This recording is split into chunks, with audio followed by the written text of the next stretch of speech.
देखिए, बड़े भारी मन से जहाँ 35 वर्ष आपने काम किया हो, जिस पार्टी में निष्ठा के साथ एक ज़मीनी कार्यकर्ता के तौर पे आपने पार्टी की विचारधारा को, जन मुद्दों को आपने उठाया हो, और जो भी आदेश आपको पार्टी से मिले हों, चाहे वो राहुल गांधी जी के कोरोना काल में लोगों की मदद करने को, तो राशन मुहैया कराना हो, चाहे वो जन मुद्दे, लोगों को मालिकाना हक की बात करते हैं हम दमोडूंगा, उसमें कम से कम हमारे लाखों जो लोग हैं जिनके ऊपर छत छीनने का है, चाहे वो अन्य और मुद्दे हों।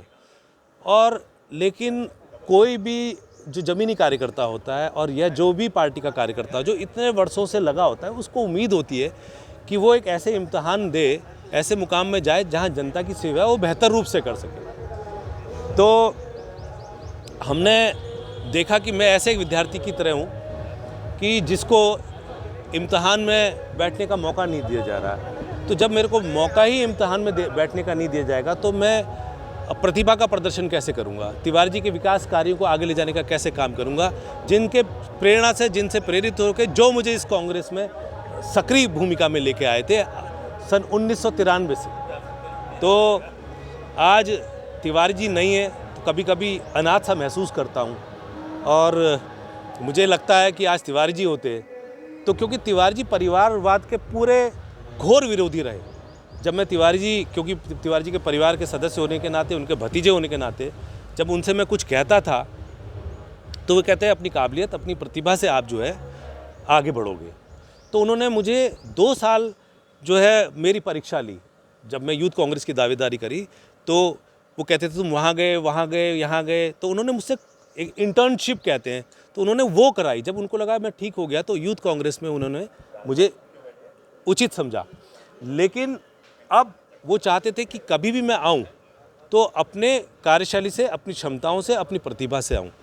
लेकिन आज तिवारी जी नहीं है तो मुझे लगता है कि मेरी प्रतिभा की क्षमताओं का आकलन शायद पार्टी नहीं कर पा रही है, मुझे परीक्षा में सम्मिलित ही नहीं होने दे रही।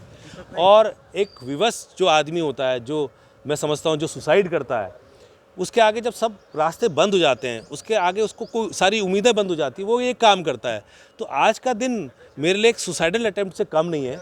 जो मुझे सारे रास्ते कांग्रेस के अंदर जब बंद दिखाई दिए तो मैंने बड़े भारी मन से विवश होकर निर्णय लिया। दीपक भाई, वो कौन सा एग्जाम था जो आप देना चाह रहे थे? देखिए, समय समय पर आपने, जब आपका मेयर का चुनाव आया तो फिर हम परिवारवाद की भेंट चढ़े।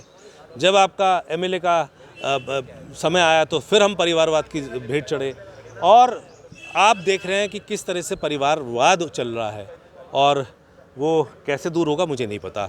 लेकिन मैं आज कांग्रेस को बिल्कुल भी नहीं कोसना चाहूँगा, क्योंकि मैंने उनके साथ बहुत समय व्यतीत किया है, और मैं उन सारे साथियों को धन्यवाद भी देना चाहूँगा, उनसे माफ़ी भी चाहूँगा जो निस्वार्थ रूप से संगठन में मेरे साथ जनता के मुद्दे उठाने में रहे, और जो भी आंदोलन में मेरे साथ रहे। अच्छा, एक सवाल का और जवाब